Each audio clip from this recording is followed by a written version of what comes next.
Dan barang siapa yang diberikan buku amalannya dengan tangan kanannya, Allah akan mudahkan perhitungannya. Selesai, diselesaikan. Akhirnya pahalanya lebih banyak daripada dosanya. Bergunung ganang pahalanya, redha Allah bersamanya.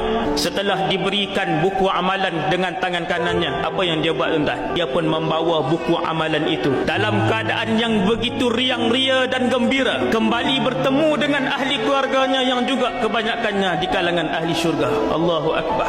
Di mahsyar itu ada sekelompok manusia. Ayahnya ahli syurga, anaknya ahli syurga, ibunya ahli syurga, isterinya ahli syurga. Mereka masing-masing memegang buku amalan dengan tangan kanan, kata Allah di dalam Al-Quran.